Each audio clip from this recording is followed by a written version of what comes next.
Angie, John. I've got a call coming up with a prospective client and I really want to land this one. What should I say? Well, normally I'd say just be yourself, but you're a special case, John. Oh, thank you. Okay, you took that as a compliment. Yeah, sure, we'll go with that. Do you think they'll be impressed if I tell them I have a podcast? Maybe.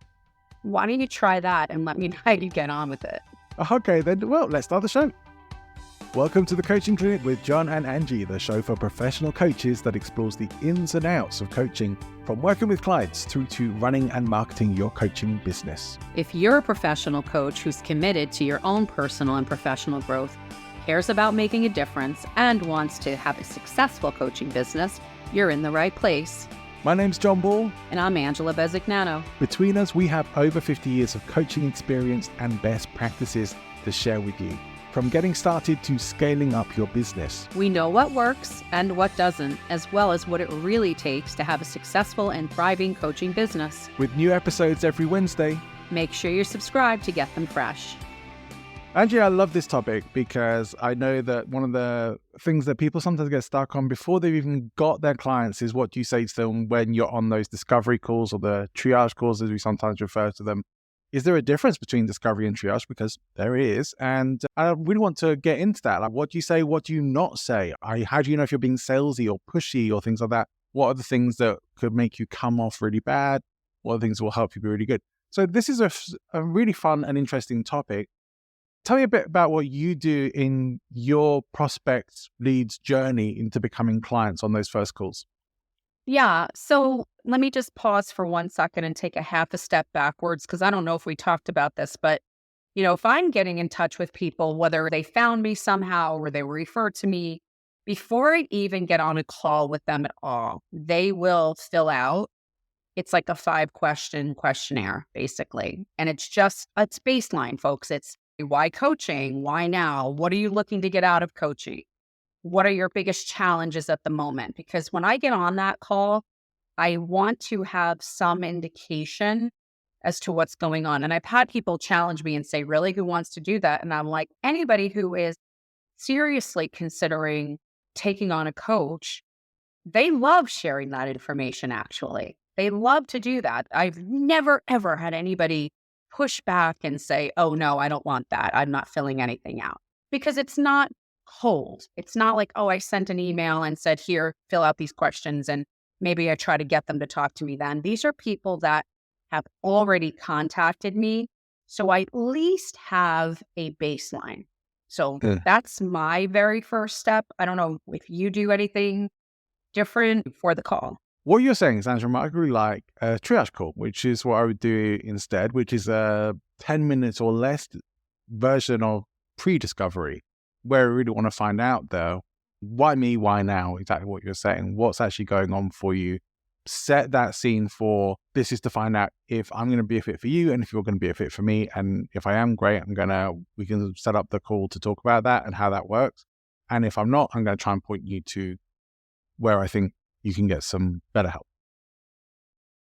Okay. So yeah, I think what I do is a bit of that, but again, I call it a discovery call because before that call, they've already filled it out. If they do not fill it out, I literally will say, do we need to reschedule? I would like this information before we actually talk. This is an important part of the process. I've had to cancel and reschedule, and I'm okay with that. In the beginning, I think I was a little like, ooh, do I do that? What if I lose them? But again, I think serious clients or prospective clients are like, oh yeah, I forgot. Let me get to that. When I get on that call, it is scheduled for, I used to do actually 60 minutes, if you can imagine, but somebody had recommended that to me, and I thought that it was just too long. Yeah. So I cut it down to 30 minutes, and I think the mistake a lot of new coaches make, I see you smiling, you know what I'm going to say. It's like they go right into the, oh, hi, how are you? Where are you? And they get into these niceties that, because they're nervous, they want the sale, and they're trying to build rapport on a personal level instead of on a professional level. And that is a big, hey, hello, can you hear me? Big fat no. I'm not saying get on and go, okay, what are you doing here? Let's talk about this. That's not what I'm saying. But that's not how you build rapport, right? It's quick and sweet. My marketing coach, guide, guru, this guy called Taki Moore, and some coaches would have heard of him. And he says, any two people are excited to get on the phone with you or on a Zoom call with you.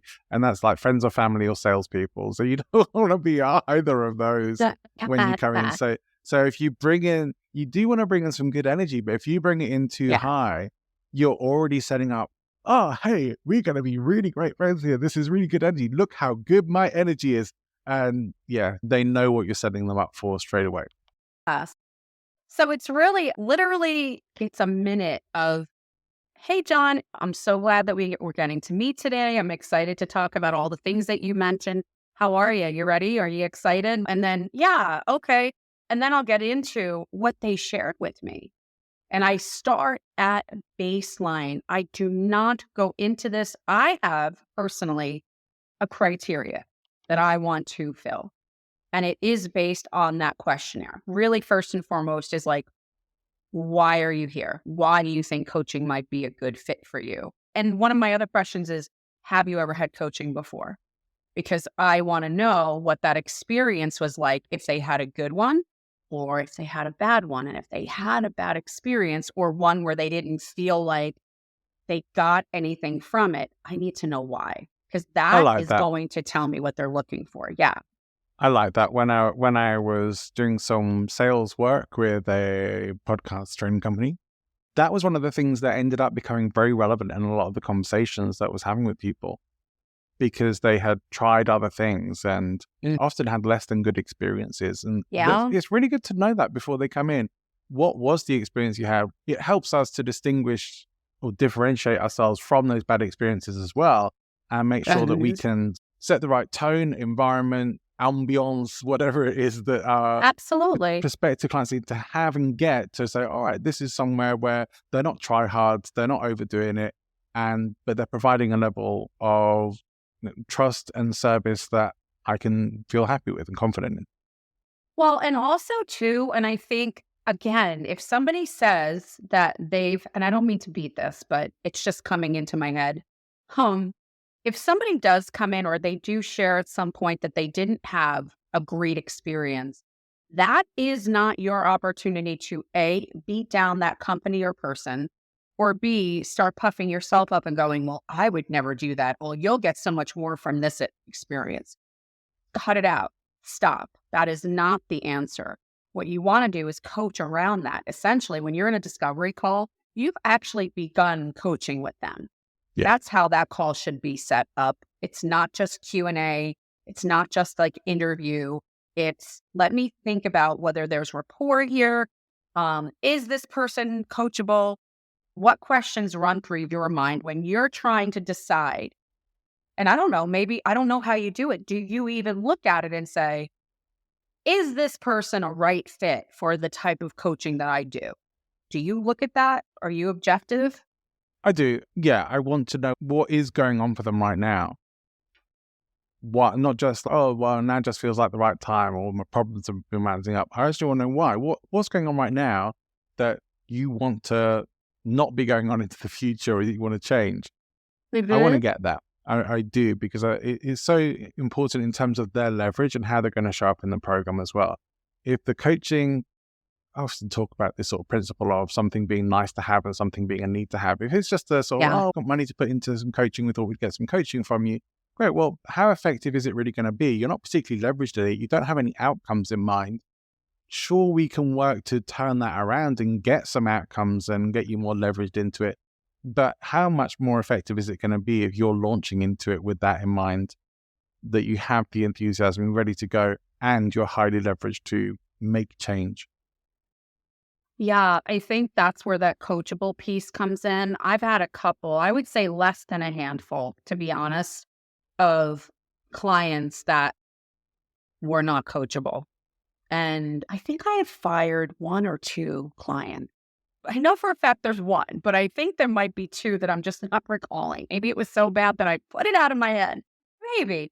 You have to be coachable. It's like getting on a baseball team or a football team and showing up to practice and saying, no, I'm not doing those drills. I'm not doing. What? You're off the team. So it's kind of the same for us. It's really not much different. So that's like first and foremost for me is if because my feeling as a Yeah. coach is this: if they are coachable, as long as they are coachable, then I feel like I can do work with them. Even if it takes longer, even if they really don't know what they don't know yet, and they just feel like, I don't know. And I've had people come in, right? I don't know. I'm not sure. I just know I feel like there's more. I'm not sure what it is. I love that. That's an onion and a half. Peel that baby back, you know? I do. You're just making me think of like some of the workshops that I've been running recently. I've had people turning up who have just been, yeah, I'm just gonna listen in. I'm not actually gonna participate.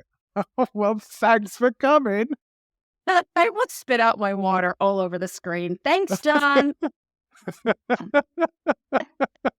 You're like, oh, you're just going to sit on the bench. Okay. But how many people are doing their life like that? They're sometimes going through whole coaching programs, whatever, especially if it's a group or it's an online program, just playing through the stuff and not taking any action on it. It's like, why even show up? Why not? If you're not going to participate, just listen to a replay of the call. Why show up? Especially, and then why say, I'm just going to listen? It's like, well, you're very welcome to do that. I just don't really see what the point is of that. They're really just half in it, right? They're not fully committed. Yeah. And that gives me concern for them for getting results. I've also had scenarios, and this just popped into my head, and maybe it's not necessarily where we were planning on going today, but I actually have had also a handful of clients or less that have come into a discovery call, and within 3 minutes, they're crying. And they're very upset, and they're very emotional. And as I dig and I give them space, because I also know that sometimes when you come into coaching, it's like there's this release valve, like somebody took the top off the pressure cooker. However, I'm listening really hard in that moment, because there were a couple of clients that I said to them, I do believe in coaching for anybody. I believe in it wholeheartedly. However, have you ever considered like therapy? And I'm careful because I don't want to insult anybody, because, you know, some people really are offended if they think that you think they're crazy, and that's not it. That's not what therapy is for. And I've urged them to either start with some therapy first, or they need to do it maybe supplementing, at the same time, because I don't do that as a coach. Yeah. And if I can't get them out of the crying scene, I know there's something really, what are you smiling about? There's something really deep-seated going on. What is going on over there in Spain? I just wanted to ask you a question. It's tangential, but it's important. And it's on my brain because I've heard some coaches bragging about this apparent ability that they have to have prospective clients or clients in tears within a couple of minutes on a coaching call because they know the right questions to ask. And I'm thinking, how much of a skill is that?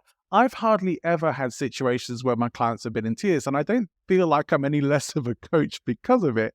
And yet I see people bragging that they can have their clients crying within minutes of a coaching call. And I just think, I'm not sure that's something to brag about. That is just dirty work. So let me say this. Just to be clear to our listeners, that was not what I did as a coach. It was just people were coming in and feeling. Let's make that very clear. Yeah, let me just be clear that was not an intention to have that happen. But I'm so glad you brought that up. I literally had a coach. I was in a training with this person, actually. And it was just something that we were doing together. We didn't know each other initially. And through conversation, I guess they got to know one piece of me. And so when it was their turn to coach me, they went straight to the mother questions. And I was very emotional. And why? Because they had figured out, again, through conversation and things in the room, that I had just lost my mom. Literally 2 months before, 3 months before. So when we went into our coaching session, this person went straight for that jugular. And I was pissed because I didn't need at that moment to be coached on my mom. Sorry, the abrasion is still open, but you went there and it was like this really deep question, like, oh, so, what was that relationship? Did you have the relationship with your mom? Do you have any regrets? You son of a bleep. I'm like, really? That's where we're going? No. So I I've agree. had that be done to me. And I'm going to say to people, don't make that an intention. Especially not on your discovery calls or triage calls. Yes. You may get people who come on and are a bit emotional. Maybe there's something that they've been really wanting to deal with for a bit of time, but it's not your job to make them cry. My position is this: if they come on and they're emotional, give them the space and let them know it's okay. It's like, yeah, feel Right. free, let it all out. There's no judgment here. Right. Take as long as you need. But it's not my job to get them into that state or to ask Yes. them the questions that are gonna Exactly. let's rub some salt on this and let's have you in tears. That I don't Yeah. see it as being an achievement. So I want people to have the space to have whatever emotions that they're having and to know that that's okay. Yeah. And then we talk. But certainly I I love have that you no brought that mission. up because it is an intentionality. Now that you bring that up, I do know of people that is that's a tactic, that's a tool, and I'm not a believer in it at all because I feel like you're opening yourself up to like they don't need coaching, they need therapy. Like, what are you doing? Like come on, Opinions may vary. And look, if yeah, someone's out there who disagrees with us, let us know and let us know yeah, why. Because we're not so close-minded that we won't listen to other opinions. This is just our take from our yeah, experience. We happen to agree, but yeah. you may not. So I think for me, there's a certain criteria that I am looking for, right? When I'm doing a discovery call is the first, like I said, is really, are they coachable? That's like the first thing. Are they coachable? And the second thing that I look for is, because I asked them this. All right, we've talked about this, this, and this, and we've identified some areas of growth opportunity. Okay. And then but are you committed to the journey in front of you? Right. And I get that buy in. And it's not the sales thing. It's just, are you willing to do what it takes to get you where you need to be next? And the last thing is, can they afford it? Yeah, That's a big piece of yeah, it. yeah. Um, my only here's my take on that. I do like the idea of having you have your questionnaire, I would have the triage call. That's how I prefer to do it. Yep. Although I'm open to the questionnaire thing as well. I think you can even do some level of that triage thing in chat, online chat as well. It Mhm. doesn't have to. It's not like you need a level of rapport where you have to be there in person. You could probably even do it by actually. I've had it done to me by voice messages. I know when I went into a Chris Ducker program, it was all voice messaging me and Chris on Instagram before I signed up. So there is a bunch of ways you can do this that don't necessarily mean you have to be on a Zoom meeting or a phone call or whatever else. So maybe try some different ones and see what fits best for you and what works best for your potential clients as well, because maybe they have Mhm. a preference and tendency as to what works really well for them. But I do like the principle of having something pre to get a sense of qualifying you in the first instance. Do we want to go on and have that longer call with you?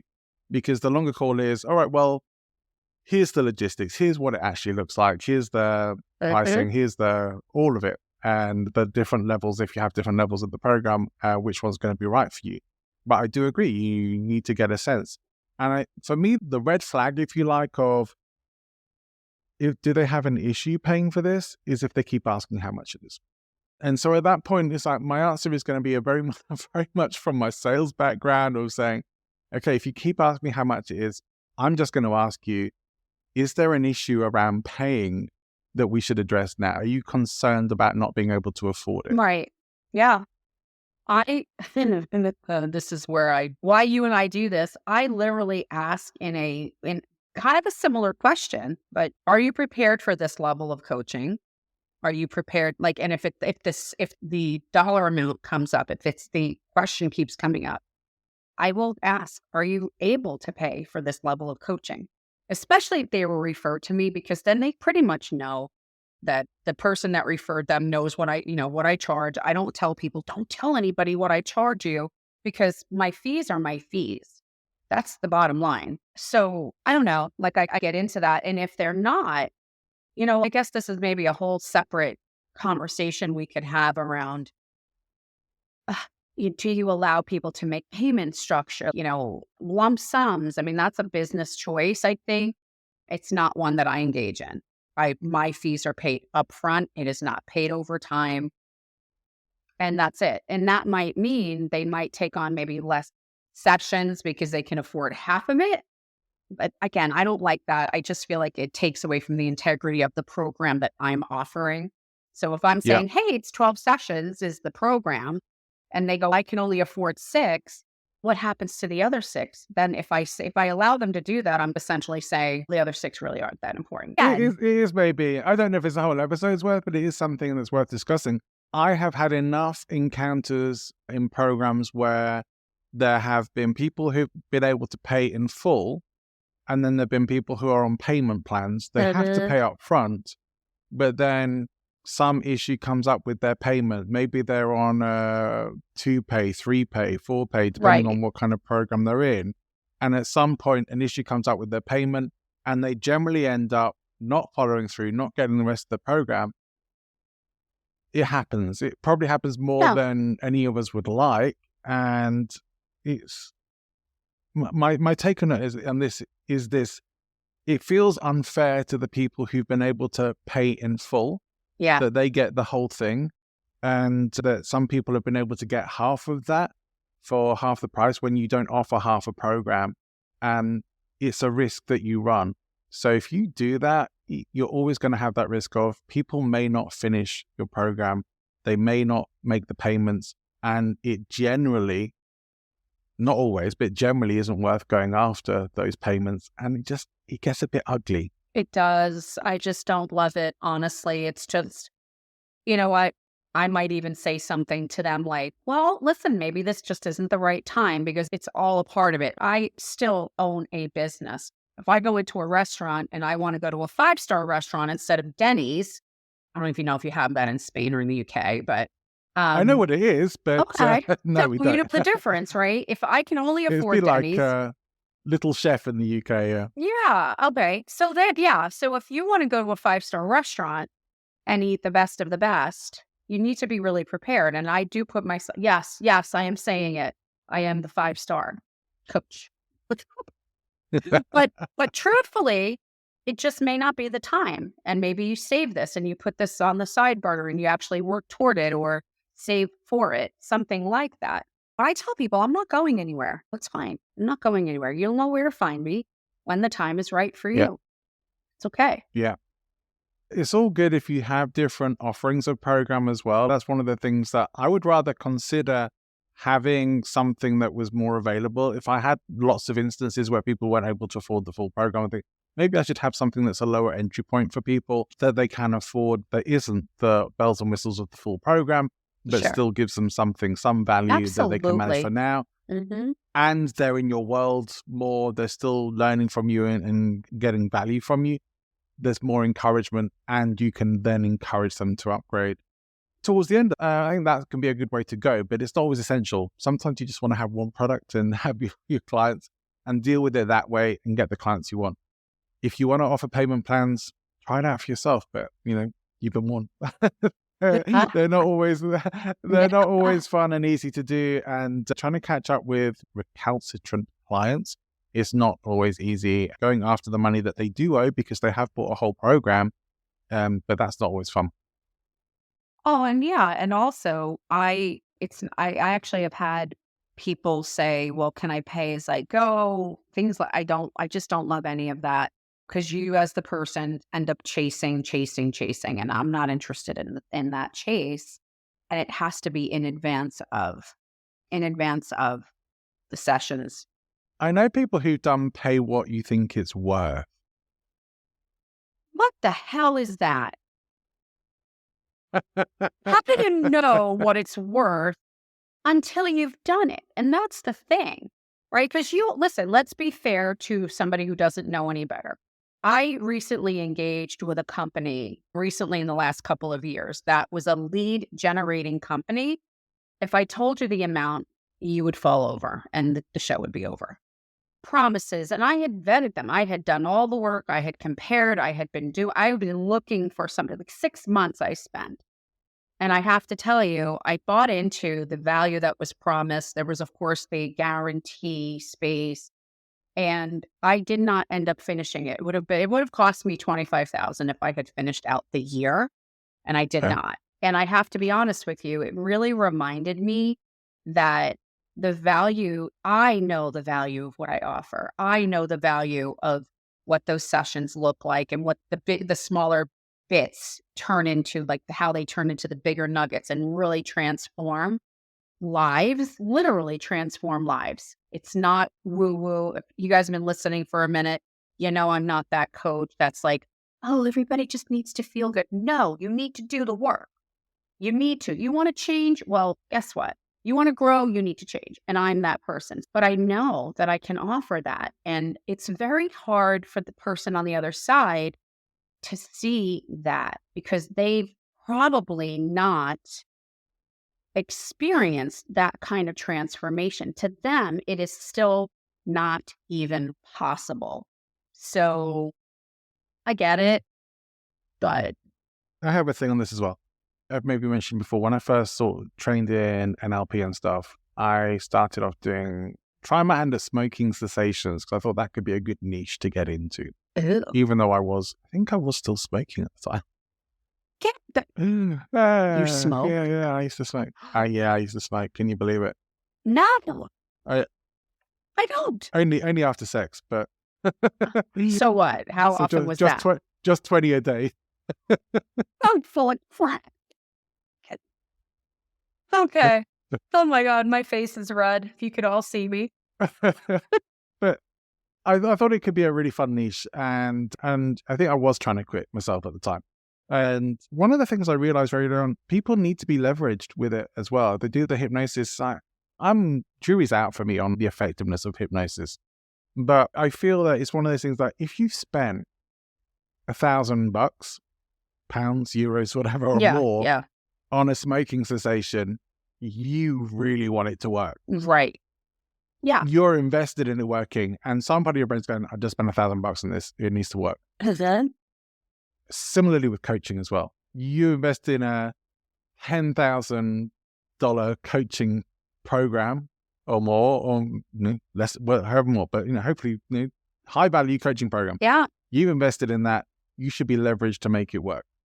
If you're not really all in, you're not really leveraged to make it work. That's my take. I don't disagree. I think too, this is funny, and I don't know why. I feel like not that the more people spend, the more intentional they are, the more they show up, the better they are as clients, but there's a bigger risk involved and they take it more seriously. When I was and I don't know if it was because I was in my earlier days, but when I didn't charge what I charge now, I've worked up to what I charge now. And when I wasn't charging that, it was really easy to fill those spots. Really easy. And what didn't dawn on me at the time was because I wasn't charging enough for the benefit. So now I might get less clients, but I'm actually making more money, even though I was probably charging slightly over $100 a session. And then if it was a package, obviously do that times 12. And it was like, wow. But there is a little bit of the mindset out there for some people too, where like you do get what you paid for. And I'm not saying that there aren't great coaches out there that don't maybe charge what I charge or what you charge or something like that. But steakhouse, Denny's.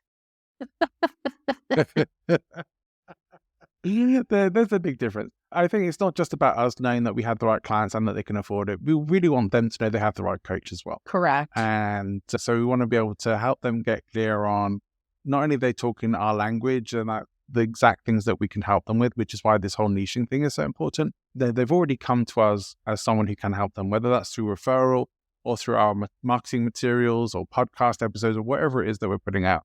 They've already come to us with that expectation.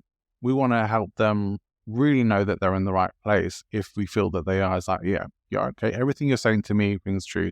The problems you come to, stuff that I help with. Reason you come to me, great. You've been referred by someone who I work with already, so we like and trust, or you really like the content that I've been putting out in other places, great. And you're leveraged to work on this and get a solution. I would love to have a longer call with you where we're going to go into a bit more what that's going to look like, and that's going to be the call where we're going to finalize everything. I think you just hit the nail on the head, though, too. There has to be, on our end, we have an obligation, I think, of sorts to build trust in that first discovery call. As we are figuring out whether they're a good fit for us and we for them, I think the other side of it is that we need to take on that mindset that they need to trust me. They have to put the faith in to me and what I'm about to offer them. And I think it's important. I think I am able to do it pretty quickly, build that trust. It's not just building rapport like, oh, Angie's so nice. Well, you don't want nice Angie. You want the Angie that's going to kick you in the tail once in a while, lovingly and respectfully, always. I'm never disrespectful, but I call out. Any of my clients that, that have been with me, they'll tell you, like, this is what she does and this is how she does it.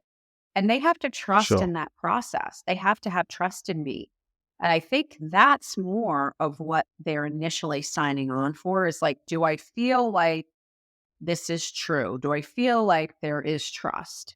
I think that's huge. Do you feel for yourself that really stems from your own trust and confidence in yourself and your abilities more than anything else?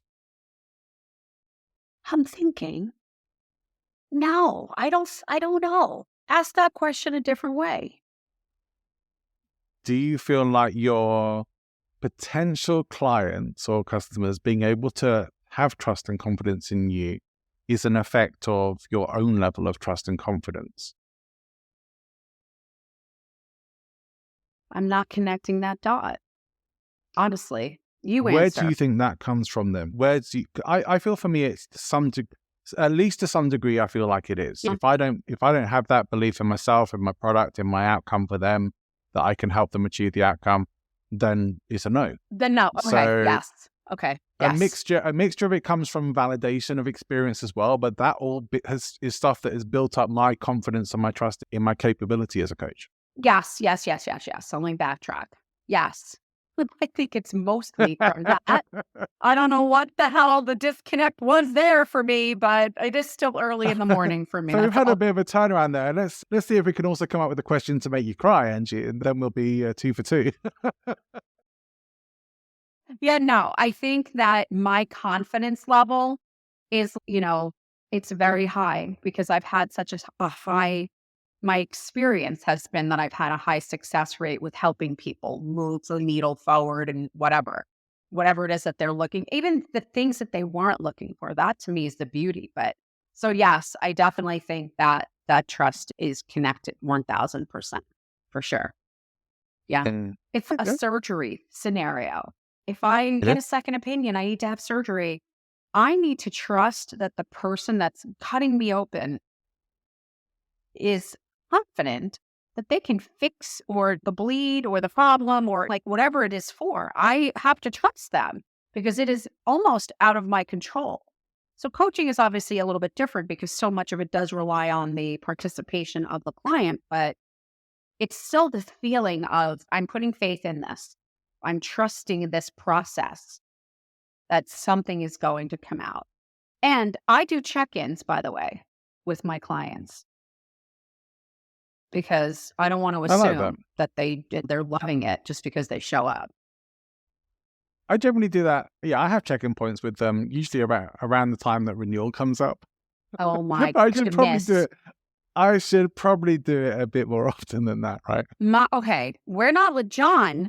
You and I need to talk after this. Perhaps you need a coaching session. I do it around that. I think I do. What? I check in with people regularly, if I'm in this bit, but I know I have an official check-in with them about really about the satisfaction they have from the coaching and whether they'd like to continue that. We have to have that conversation when renewal comes up. It's like, we need to know, do you have the value in the program to make it worth your renewal? And would there be any reason for you not to want to at this time? So, how did we get here? Gosh, we went from like discovery call all the way to renewal. All the way around to renewal, which is great. I do check-ins at the halfway point if they buy a program halfway, and I'm very open about it.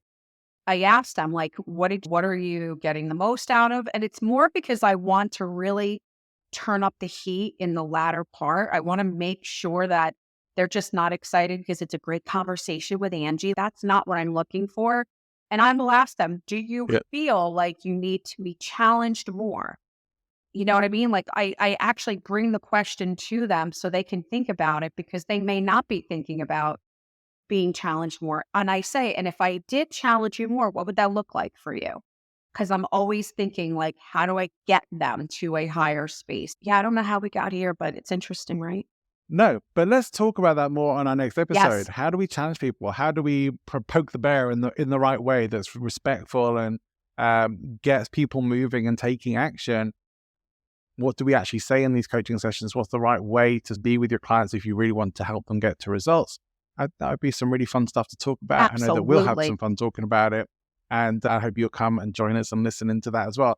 But we would love you to give us some feedback. So if you have questions about anything you've heard on the episode today, if you have different opinions on some of the things that we've talked about, we would like to hear from you. You can leave us a voice message. Go to speakpipe.com/the Coaching Clinic podcast. You can leave us your coaching questions, comments, and concerns there. And you'll find the link for that in the show notes as well. That's speakpipe.com/the Coaching Clinic podcast. And leave us your voicemails. And if it's a good one, we might just feature you on the show. So that's pretty much it from us today. We've had some fun talking about this. We're going to be back next time with another episode talking about some of the fun stuff you can do with your clients to help them get results. But all that remains for us to say is have an amazing week, and we'll see you very soon. Bye-bye.